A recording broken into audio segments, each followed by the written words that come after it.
The Red Fairy lived in the City of Fairies. After a few days, everyone got ready for a celebration in the palace. Then due to some reason Queen Peri ordered Lal Peri to leave the palace. Saddened by this, the Red Fairy flew from the palace to earth and hid in a garden. Many children were playing games in that garden.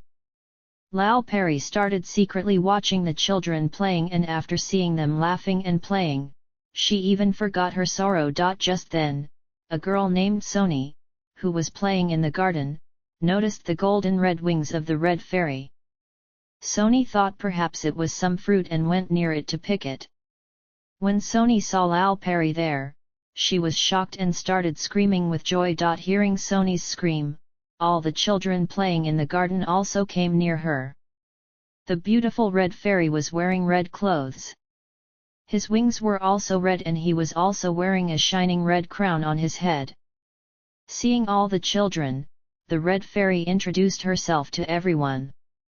On hearing this, all the children became happy and started jumping. The children had heard from their grandmother in the story that the Red Fairy fulfills all the wishes. Because of this, all the children became happy after seeing the Red Fairy and started telling their wishes.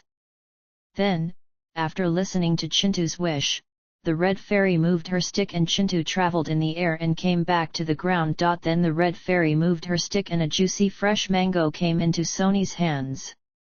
After this the Red Fairy again waved her wand and all the flowers in the garden started glowing with light. All the children were very happy after seeing the magic of the Red Fairy, and the Red Fairy had also forgotten the celebrations going on in the fairy palace and her sadness of not being able to stay in the palace. After this, as soon as the brightness of the flowers diminished, all the stars in the sky started shining. Then the children took leave from Lal Peri and got ready to go to their respective homes. After the children left, Lal Peri became sad again. Seeing Lal Peri sad, Soni couldn't control herself, so she asked her the reason for her sadness. Lal Peri told Soni everything about Rani Peri. He said yes, I had done a mischief. No, to the dwarf was standing on the stairs and cleaning the tallest clock of the fairy palace. I had moved the ladder. Out of fear, he grabbed the hands of the clock and hung on it, and the hands of the biggest clock in the fairy palace broke. Because the needle of that clock broke, the clock stopped and everything in the fairy world came to a halt.